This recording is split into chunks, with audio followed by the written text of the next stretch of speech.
Sean Diddy Combs' twin daughters, Jessie and D'Lila Combs, are strutting down the runway in style. The 18-year-old sisters were photographed modeling at Ellaé Lisqué's 10th anniversary show in Los Angeles on September 4th in matching purple dresses with a long train.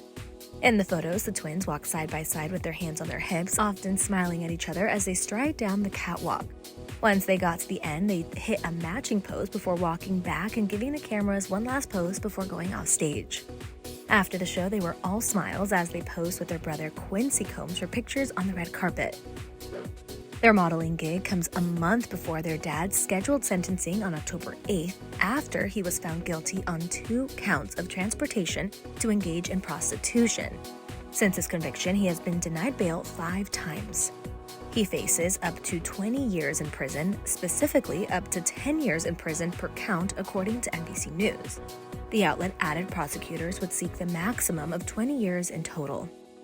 After the verdict came in July, Access Hollywood spoke with attorney and legal expert Misty Maris, who explained why Combs might see a shorter prison sentence than 20 years.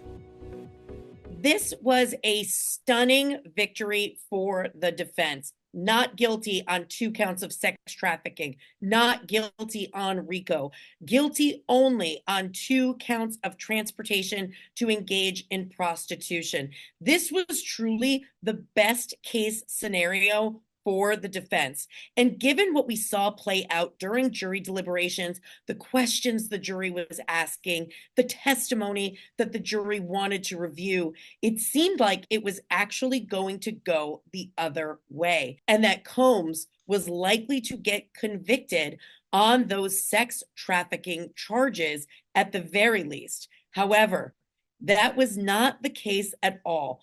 The jury finding in favor of Combs, not guilty on the most serious charges.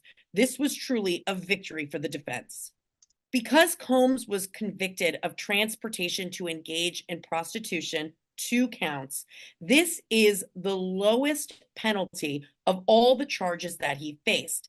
The maximum possible sentence is 10 years per count, so a total of 20 if the judge were to say that the sentences would be served consecutively, meaning one after the other, as opposed to concurrently at the same time.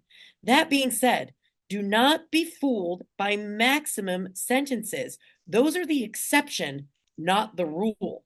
It's very likely the sentence will be much, much less, keeping in mind the level of this particular offense, which is not very high based on the sentencing guidelines. Also, Combs is a first-time offender.